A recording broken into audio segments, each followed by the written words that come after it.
மனிதனை பொறுத்த வரைக்கும் இந்த உலகத்தில் அவன் எடுக்கக்கூடிய முயற்சிகள் எல்லாம் நீங்கள் எடுத்து பார்த்தீர்கள் என்று சொன்னால் சுருக்கமாக அது ஒரு இலக்கை கொண்டது தான். பிரச்சனைகள் இல்லாமல் வாழுதல், சிக்கல்கள் இல்லாமல் வாழுதல், அதே போல் என்ன கவலைகள் இல்லாமல் வாழுதல், அதே போல் அதாவது நோவினைகள் இல்லாமல் வாழுதல், நோய் இல்லாமல் வாழுதல் என்ற ஒரு மைனஸ் அற்ற வாழ்க்கை, அதை நோக்கித்தான் மனிதனுடைய பயணம் இருக்கும். அந்த மைனஸ் அற்ற வாழ்க்கையில்தான் அவன் என்ன இன்பங்களை தேடினாலும், என்ன சுகங்களை தேடினாலும், என்ன வசதிகளை தேடினாலும் அதிலே அவன் எதிர்பார்க்கக்கூடிய, அவன் எடுக்கக்கூடிய முயற்சி எல்லாம் என்னென்றால் சிரமம் இல்லாத ஒரு வாழ்க்கை அவன் அதாவது முயற்சி எடுக்கிறான். எந்த சந்தோஷங்கள் வந்தாலும் சரி, அந்த சந்தோஷத்தில் கூட அவனுடைய சிந்தனை எது இருக்குமெண்டா, இது பறி போய்விடுமோ, இல்லாமல் போய்விடுமோ, நஷ்டமடைந்து விடுவோமோ அப்படின்னு நினைப்பான். ஆரோக்கியமாக இருக்கக்கூடிய நேரத்தில் கூட அவனுடைய சிந்தனை எப்படி இருக்குமென்றால், நோயாளியாகி விடுவோமோ, நம்ம பலகீனமாகி விடுவோமோ என்று தான் நினைப்பான். ஒரு பதவியில் இருக்கின்ற பொழுது அவனுடைய முழு கவலையும் எங்கே இருக்குமெண்டா, பதவி முடிஞ்சுன்றது தான். அந்த கவலை அவனுக்கு என்ன செய்யும், இருந்து கொண்டே இருக்கும். இளமையில் இருக்கக்கூடிய ஒவ்வொருவருக்கும் முதுமை வரத்தானே போகிறது என்ற கவலை இருக்கும். அப்போ மனிதனுடைய இயல்பான சிந்தனை எப்படி என்றால், நல்ல விஷயங்களை தனக்கு கிடைக்க வேண்டும், நல்ல விஷயங்கள் தனக்கு நடக்க வேண்டும் என்கின்ற அந்த ஆர்வத்துடைய ஒரு உள்பகுதி என்ன அப்படி என்றால், மைனஸான விஷயங்கள் இல்லாத ஒரு வாழ்க்கையை நோக்கி அவனுடைய முயற்சி என்ன செய்யும், எப்பொழுதுமே நடந்து கொண்டிருக்கும். நீங்கள் எந்த ஒரு அம்சத்தை எடுத்துக்கொண்டாலும் சரி, அது நடந்து கொண்டிருக்கும். இந்த ஆர்வம் அவனை என்ன செய்யும் அப்படி என்றால், நாங்கள் தர்மம் சம்பந்தமானதிலே பார்த்தோமே, பொருளாதாரம் வெளியே போவது என்பது மனிதனுக்கு வழி, அது ஒரு வலிமிக்க ஒரு செயல்பாடு. அதே மாதிரி இந்த மாதிரியான ஒரு நிலையில் இருக்கக்கூடிய மனிதன் எப்பொழுதுமே மைனஸ் இல்லாத ஒரு எண்ணங்களை நோக்கி போகக்கூடிய மனிதனுக்கு ஒரு பெரிய அதாவது கவலையான ஒரு விஷயம்தான், இந்த உலகத்தின் எந்த இன்பங்களும், இந்த உலகத்தின் எந்த அமைதிகளும், சோதனைகளும் பிரச்சனைகளும் சிரமங்களும் இல்லாமல் இல்லை. இது அவனால் அதாவது ஒரு கஷ்டம். அதை நினைத்து பார்த்தால் அவனுக்கு இதில் இருந்து ஒரு ரிலீஸோடு கிடைக்காதாண்டு எண்ணம் என்ன செய்யும், சுதந்திரமாக விட்டுச்சுன்னா. நீங்கள் எண்ணங்களை சுதந்திரமாக விட்டீர்கள் என்றால் அந்த எண்ணம் எதை தேடும் என்றால், இதிலிருந்து வெளியாகிற வழியை அதாவது எங்கும் இருக்காதா அப்படி என்கின்ற ஒரு சிந்தனை அவனுக்கு இருக்கும். இப்போ மனிதனுடைய மிக ஒரு கவலையான ஒரு மனிதனுக்கு ஆழ் மனதிலே பதிந்திருக்கக்கூடிய ஒரு கவலை என்னென்றால், எந்த இன்பங்களாக இருந்தாலும் எல்லாம் சிரமம் கலந்ததாகத்தான் என்ன செய்யுது இருக்குது. அப்போ இதிலிருந்து நாம் வெளியாக முடியாதா என்ற கவலை மனிதனை விட்டு என்ன செய்யாது, போகாது. இதனால் அவன் வெறுக்கக்கூடிய ஒரு விஷயமாகத்தான் இந்த உலகத்தில் நடக்கக்கூடிய எந்த மைனஸுகளுமே என்ன செய்யும் இருக்கும். இப்படிப்பட்ட நேரத்தில் அல்லாஹு தஆலா இந்த சிரமங்களை பற்றி குர்ஆன், சிரமங்களை பற்றியெல்லாம் தலைப்பு, ஆனால் அதை பற்றி ஒரு 5-10 நிமிஷம் புரிஞ்சு கொள்வதற்காக சொல்கிறேன். சிரமங்களை பற்றி அல்லாஹ் குர்ஆனில் என்ன சொல்கிறான்னா, லக்கத் ஹலக்னல் இன்சான ஃபீ கபத். கபித் என்று சொன்னால் மனிதனுடைய ஈரலுக்கு சொல்கிறது கபித். கபத் அப்படி என்று சொல்கிறது என்னென்னா, போராட்டம், அதாவது என்ன சிக்கல், மனிதன் சிரமங்கள் கஷ்டங்களுக்கு கபத் என்று சொல்லுவாங்க.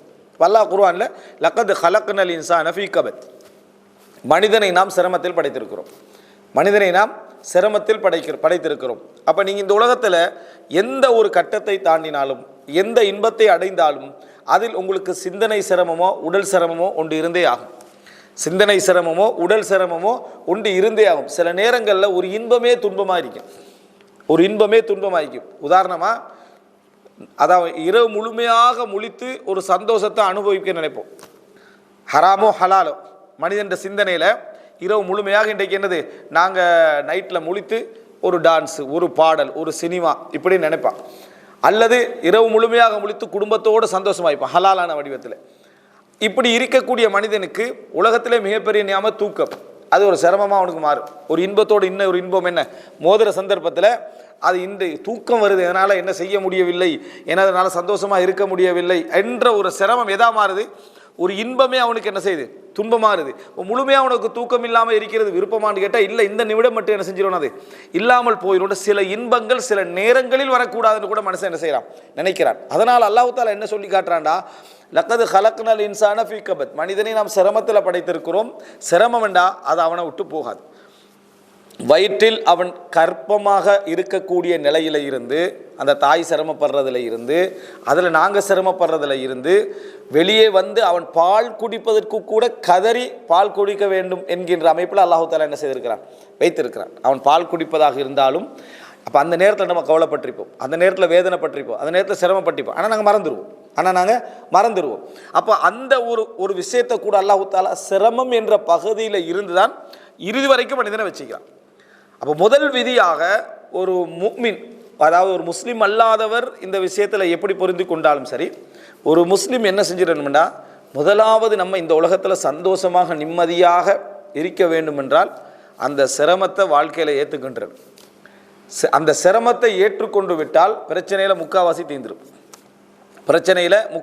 தீந்துடும். பொதுவாக நம்ம ஒரு பிரச்சனையை அங்கீகரிச்சிட்டோம்டா, இப்படி இருக்கும்னு அங்கீகரிச்சிட்டோம்டா பொறுமைக்கான வாசல் திறந்துடும். சாதாரணமாக டிராஃபிக்கே இல்லாத டைமில் நம்ம வெளியே போகிறோம்னு நினச்சிட்டிங்களே, அந்த நேரத்தில் ஃபுல்லாக எல்லாமே ஜஹ்மாவாக இருந்தால், ஃபுல் டிராஃபிக்காக இருந்தால் மனசு சரியான அதாவது விசனப்படும். இன்னும் இந்த நேரத்தில் எப்படி இருக்குது, இவங்கெல்லாம் எங்கே போகிறாங்கன்ற லெவலில் நமக்கு ஒரு கோபமாகவே இருக்கும். அதே நேரம் சரியாக சண்டே மார்னிங்கில் நம்ம என்ன செய்கிறோம், வேலைக்கு போகிறோம், எவ்வளோ டிராஃபிக் இருந்தாலும் அமைதியாக போவோம். ஏண்டா ஆல்ரெடி நாங்கள் என்ன செஞ்சிட்டோம், இது இப்படி தான் இருக்கும் ரோடு அப்படின்றதுனால அமைதியாக போகிறோம். 1 ஹவர் 2 ஹவருக்கு என்ன செய்கிறாங்க, அமைதியாக போகிறாங்க. குறிப்பாக இந்த துபாயிலலாம் நீங்கள் உங்களுக்கு தெரிஞ்சவங்களுக்கு தெரியும், போகிறது வாரதில் இது பெரிய சிரமங்கள் இருக்கும். அவ்வளோ அமைதியாக 2 ஹவர் 3 ஹவர்லாம் எல்லாம் ரெடி பண்ணிக்கிண்டு வீட்டுக்கு பேசுகிறதுலேருந்து அதுலேருந்து எல்லாம் எதனால் அதை ஏற்றுக்கண்ணாண்டா, சிரமத்தை ஆல்ரெடி அவன் இது இருக்கும் என்று ஏற்றுக்கொண்டு விட்டால் தாங்குகிற சக்தி தானாக என்ன செஞ்சிடும், அவனுக்கு வந்துடுது.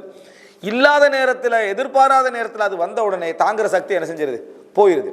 அதனால் குர்ஆன் இந்த ஈமான் கொண்டவர்களுக்கு வழங்கிய மிகப்பெரிய நிஅமத்தே என்ன தெரியுமா, மிகப்பெரிய நிஅமத்தே என்னென்னா பயிற்சி. உள்ளத்துக்கு பயிற்சி கொடுக்குது, அறிவு கொடுக்குது, விளக்கம் கொடுக்குது. இந்த உலகம் சிரமத்துக்குரியது.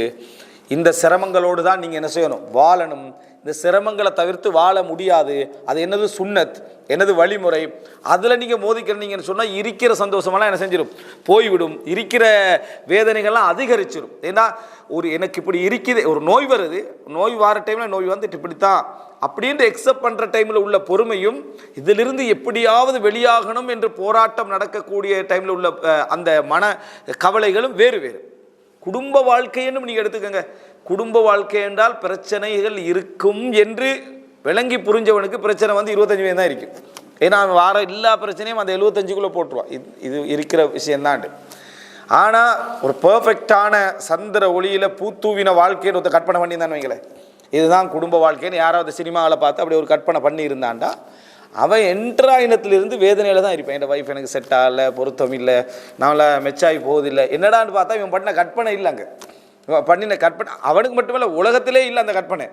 ஆனால் அவன் அப்படி ஒரு கற்பனையோடு நுழைந்திருக்கிறான். அப்போ பொறுமை என்கின்ற ஒரு பகுதி வர வேண்டும் என்றால் இறைவனது சுன்னாவை நாம் ஏற்றுக்கொள்ளணும். என்ன சுன்னா? அதாவது அல்லாஹு ரப்புல் ஆலமீன் சிரமங்களுக்கு மத்தியில் தான் இந்த உலகத்தை வைத்திருக்கிறான். அப்போ இந்த இயல்பான சிரமம் அந்த சிரமத்திலிருந்து யாரும் வெளியே வர இயலாது.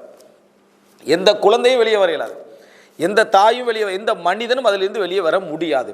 இதை ஏற்றுக்கொள்வது அப்படின்னா என்ன? இந்த உலகத்தில் நஷ்டங்கள் வருவது, மரணம் வருவது, இடைக்கால மரணங்கள் வருவது, நோய் வருவது, அதுபோல் எங்களது அதாவது தோற்றங்களில் நாங்கள் விரும்பாத அமைப்பில் நாங்கள் என்ன செய்வது, இருப்பது. எங்களுக்கு இப்படி இருந்தால் நல்லமேண்டு நம்ம தோற்றங்களை என்ன செய்வோம், நினைப்போம், உயரங்களை நினைப்போம், அமைப்புகளை நினைப்போம், வாழ்க்கையோட அமைவுகளை எல்லாமே நம்ம நிறைய விஷயங்களை என்ன செய்வோம், நினைப்போம், ஊர்களை நினைப்போம், சூழல்களை நினைப்போம். இந்த சிரமங்கள் இல்லாமல் வாழ முடியாது. முதல் விதி.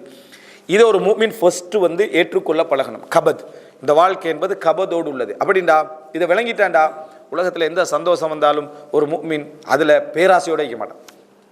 பேராசைன்னு சொன்னால் ஒரு தமாவோட பேத்து அதை அப்படியே எடுக்கிறதுக்கு நினைக்க மாட்டேன். காரணம் இது அண்மையில் என்னை விட்டு என்ன செஞ்சிடும், போயிடும். இதில் நான் பொறுமைக்கு ரெடியாக இருக்கணும் என்கின்ற ஒரு அம்சத்தில் அவன் எப்பொழுதுமே இருந்து கொண்டு இருப்பான். முதல் அம்சம்.